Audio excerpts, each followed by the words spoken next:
আইয়ুব আলাইহিস সালামের শরীরে পোকা হয়েছিল, এই তাফসীর মিথ্যা। বনী ইসরায়েলের কাহিনী চলবে না, অসংখ্য মিথ্যা তাফসীর রয়েছে। ইব্রাহিম আলাইহিস সালাম 3 দিন 300 উট জবাই করেছিলেন, এই তাফসীর মিথ্যা। ইব্রাহিম আলাইহিস সালাম ছেলেকে কুরবানি করার সময় চোখে কাপড় বেঁধেছিলেন, এই তাফসীর মিথ্যা। ইউসুফ আলাইহিস সালামের সাথে জুলাইখার বিবাহ হয়েছিল, এই তাফসীর মিথ্যা। দাউদ আলাইহিস সালাম জনৈক মহিলার প্রেমে পড়েছিলেন, এই তাফসীর মিথ্যা। হারুত মারুত দুইজন ফেরেশতা জোহরা নামক মেয়ের প্রেমে পড়েছিল, এই তাফসীর মিথ্যা। এই দেশের মাটিতে লক্ষ লক্ষ মিথ্যা তাফসীর আছে। এই দেশের তাফসীর মাহফিল বন্ধ করুন। দাখিল পাস শিক্ষক আপনাদের সামনে এসে একেবারে প্রধান মুফাসসির হয়ে মিথ্যা তাফসীর করে যাচ্ছে, এই তাফসীর মাহফিল বন্ধ করুন। পেশাজীবী বক্তাদের বক্তব্য বন্ধ করুন, সিজনাল বক্তব্য বন্ধ করুন, শরীয়ত বাঁচানোর চেষ্টা করুন। 12 মাস বক্তব্য চলবে, বর্ষার সিজনেও চলবে, এটাই শরিয়ত। কোরআন এবং সহিহ হাদিস ভিত্তিক আলেম ওলামা এই দেশের মাটিতে দিন প্রচার করবে, এটাই শরীয়ত। শীতকালীন মৌসুমকালীন এদেশের বক্তা পেশাজীবী হিসেবে তার জীবিকা নির্বাহের উদ্দেশ্যে আপনাদের সামনে মিথ্যা কথা বলে সকালে টাকা নিয়ে বিদায় হবে, আপনারা তাদেরকে সম্মান সহকারে বিদায় করবেন, এটা আপনাদের দিনের অপমান করা হচ্ছে। বিচারের কাঠ গড়াতে যেদিন জবাব দিতে হবে সেদিন বুঝতে পারবেন শরীয়ত মিথ্যা কাকে বলে। আপনি একজন তার সহযোগী। আল্লাহ রাসূল আমাদেরকে বললেন এই 3টি বাক্য, পরের একটি বাক্য আল্লাহ রাসূল আমাদের লক্ষ্য করে বলেন, কাফা বিল মারই কাযিবান ওয়া ইউহাদ্দিসু বিকুল্লি মা সামিআ। একজন মাওলানার মিথ্যুক হওয়ার জন্য এতটুকুই যথেষ্ট, শরীয়তের কোনো কথা তদন্ত না করে বলবে।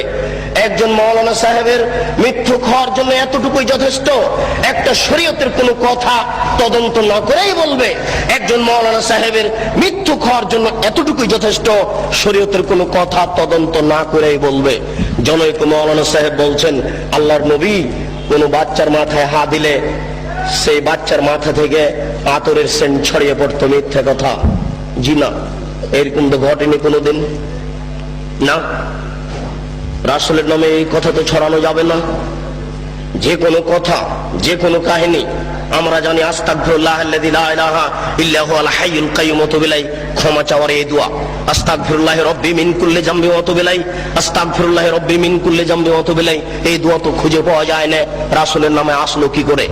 কে জবাব দিবে? ঢাকা শহরের বংশালী হচ্ছে আহলে হাদিসের মূল ভিত্তি। বংশালের সুযোগ্য জ্ঞানী মানুষই জবাব দিবে। জবাবের জন্য ঢাকা বংশালী দায়ী মূলত, আমি এটাই মনে করি। এখানে আহলে হাদিসের মাদ্রাসা আগে স্থান পেয়েছে, বংশালের মানুষেরাই ঢাকা শহরে আগে থেকে ভিত্তি স্থাপন করেছে। আমরা গ্রাম প্রত্যন্তল থেকে একেবারে পল্লী এলাকা থেকে বংশালে যখন পৌঁছি তখনই মনে করি আহলে হাদিস অধ্যুষিত এলাকায় পৌঁছেছি, এটা আমাদের গৌরবের বিষয়। বংশালের বড় বড় সুবিজ্ঞ মানুষ এর জবাব দিবে।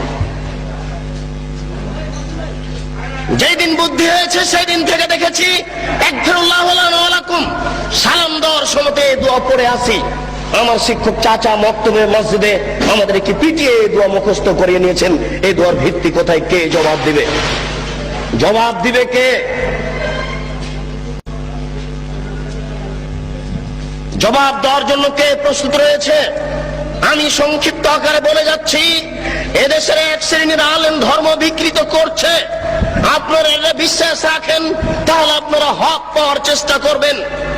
মাছ দিয়ে ভাত খায় মানুষ, কাঁটা ফেলে খায়, বুদ্ধি আছে, কাঁটা সহ খায় না।